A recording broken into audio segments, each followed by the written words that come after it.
આજે world kidney day પરની theme છે કિડનીની સંભાળ અને પૃથ્વીનું રક્ષણ. શું તમે જાણો છો? ડાયાલિસિસની એક પ્રક્રિયામાં અંદાજે 120 લીટર શુદ્ધ પાણી વપરાય છે. જો આપણે ડાયાબિટીસ અને બ્લડ પ્રેશરનું વહેલું નિદાન કરી કિડનીને ફેલ થતી અટકાવીએ તો આપણે માત્ર આપણું સ્વાસ્થ્ય જ નહીં પણ પર્યાવરણને પણ બચાવી શકીએ છીએ. કિડની બગડે તો ગભરાશો નહીં. ટ્રાન્સપ્લાન્ટ એ નવું જીવન મેળવવાનો શ્રેષ્ઠ માર્ગ છે.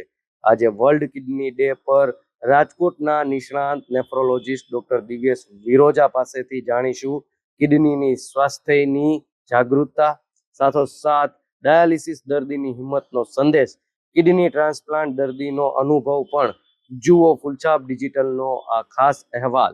હું doctor Divyesh Viroja, consultant nephrologist અને ટ્રાન્સપ્લાન્ટ ફિઝિશિયન, દિવ્યમ હોસ્પિટલ રાજકોટમાં વર્ક કરું છું. આ સાથે ટ્રાન્સપ્લાન્ટ અને ડીએનબી એજ્યુકેશન નેફ્રોલોજીનું હું બીટી સવાણી કિડની હોસ્પિટલમાં કરું છું. સૌપ્રથમ તો સર્વે મિત્રોને અને દર્શકોને વર્લ્ડ કિડની ડેના શુભકામનાઓ. આજે વર્લ્ડ કિડની ડે ઉજવવાનો મુખ્ય હેતુ એ છે કે આપણા સમાજમાં જે કિડનીના રોગો વિશેની ગેરમાન્યતાઓ અને અમુક સમજણ નથી હોતી એના માટેની અવેરનેસ ફેલાવવી. આ વખતનું થીમ છે caring for kidney and protecting the planet. એટલે આપણે કિડનીની પણ કેર રાખવાની છે અને આપણું જે પ્લેનેટ છે, પૃથ્વી છે, એનું પણ આપણે ધ્યાન રાખવાનું છે. એટલે હવે એ માટે આપણે સૌથી પહેલા તો કિડનીનું ધ્યાન રાખશું તો એના માટે ડાયાબિટીસ, બ્લડ પ્રેશર, અમુક વારસાગત રોગ અને ખાસ કરીને સૌરાષ્ટ્રમાં આપણે પથરીના રોગ, એ બધાનું અર્લી ડિટેક્શન કરવું જરૂરી છે. અને એ જ્યારે ડિટેક્ટ થાય તો એની યોગ્ય ડોક્ટરને મળી અને એની સારવાર કરવી જરૂરી છે, જેથી કરીને આપણું કિડની છે એ સ્વસ્થ રહે. હવે તમને બધાને થશે કે પ્લેનેટને કઈ રીતે પ્રોટેક્ટ કરી શકાય કિડનીના રોગને ટ્રીટમેન્ટ કરીને. તો તમને ખ્યાલ હશે કે જેની કિડની ફેલ થઈ જાય તો એને આપણે ડાયાલિસિસ કરવું પડે છે. તો એ અઠવાડિયામાં 3 વખત ડાયાલિસિસ કરવું પડતું હોય તો એક ડાયાલિસમાં લગભગ 120 લીટર આરો વોટર જોઈએ છે. એટલે એના માટે આપણે લગભગ 350-400 લીટર જેટલું રો વોટરની જરૂરિયાત પડતી હોય છે. તો આ રો વોટરને બચાવવું હોય તો આપણે કઈ રીતે બચાવી શકીએ? તો કે આપણે કિડની ફેલ્યોર થવા જ ના દઈએ, કે જેથી કરીને આપણે ડાયાલિસિસની જરૂર જ ના પડે. તો એક વસ્તુ આ આપણે પાણીનો બચાવ કરી શકીએ.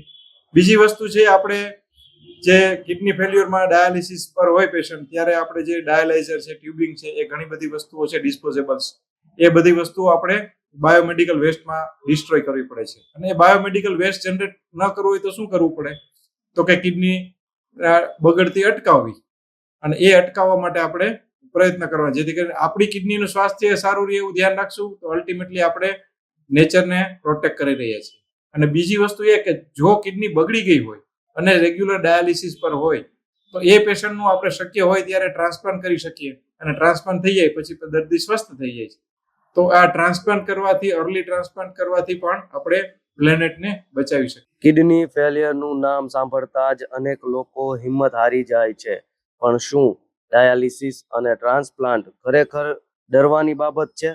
આજે વર્લ્ડ કિડની ડે પર આપણે મળીશું એવા લડવૈયાઓને જેમણે બીમારીને માત આપી છે. ડાયાલિસિસને પણ સામાન્ય પ્રક્રિયા ગણાવતા કાંતિલાલ અને માતાની કિડનીથી નવજીવન મેળવનાર વિશાલ ખાનપરાની પ્રેરણાદાયી વાત, જે તમારી જોવાની દ્રષ્ટિ બદલી નાખશે. સાંભળો આ ખાસ અનુભવ. કાંતિલાલ, મેસેજમાં તો એટલું કહેવાનું છે કે ડાયાલિસિસથી કોઈ પ્રકારે બીવાની જરૂર છે નહીં. એકદમ નોર્મલી કામ ચાલુ છે અને એનાથી કોઈ બીક રાખવાની જરૂર છે નહીં. હા, હિંમત રાખવાની પૂરેપૂરી. અને આપણે બાટલા ચડાવીએ ને એવી રીતે આમાં પ્રોસેસ હોય છે. કોઈ જાતની નબળાઈ આ છે તે કાંઈ આવતું નથી. પહેલા તમારું સ્વસ્થતા હતી એ સારી છે કે હવે સારું છે? અત્યારે સારું છે. પેલા બહુ તકલીફ હતી, અત્યારે 50% ઉપર સારું છે. આ મારું બીજું ડાયાલિસિસ છે. તમારું નામ શું છે? વિશાલ ગુરધનભાઈ ખાનપરા. મારે બંને કિડની ફેલ હતી એટલે 5 થી 6 વર્ષ ડાયાલિસિસ કરેલ છે. આવી રીતના અત્યારે ચાલુ છે. પછી વિરોધા સાહેબને મળવાથી કે નાની ઉંમરમાં અત્યારે પરમિનન્ટ ઈલાજ ના કહેવાય ડાયાલિસિસ, કિડની ટ્રાન્સપ્લાન્ટ માટે નવું જીવન મળી શકે. વિરોધા સાહેબના અંડરમાં મમ્મીએ મને કિડની આપેલ છે. 3 વર્ષ કિડની ટ્રાન્સપ્લાન્ટ થયેલ છે. અત્યારે મારું શરીર એકદમ તંદુરસ્ત ને નિરોગી, પેલું નવું જીવન જ મળેલ છે. એટલે કિડની ટ્રાન્સપ્લાન્ટમાં કોઈ ગભરાવાની જરૂર નથી, કાંઈ મેજર સર્જરી નથી, પાછું નવું જીવન જીવી શકીએ જે હતા તેમ તૂટીને આપણે. મમ્મીને એકદમ રેડી, કાંઈ કોઈ એક ગોળી ચાલુ નથી. કિડની ટ્રાન્સપ્લાન્ટ કરીને મમ્મી એક આપી, રેગ્યુલર વાડીનું બધું કામ કરી શકે છે અત્યારે. આમ કિડનીના રોગો પ્રત્યે જાગૃતિ એ જ સાચો ઈલાજ છે. સમયસર નિદાન અને હિંમતભર્યા નિર્ણયો તમને ફરીથી સ્મિત આપી શકે છે. આજે જ તમારી કિડનીના સ્વાસ્થ્યનો સંકલ્પ કરો.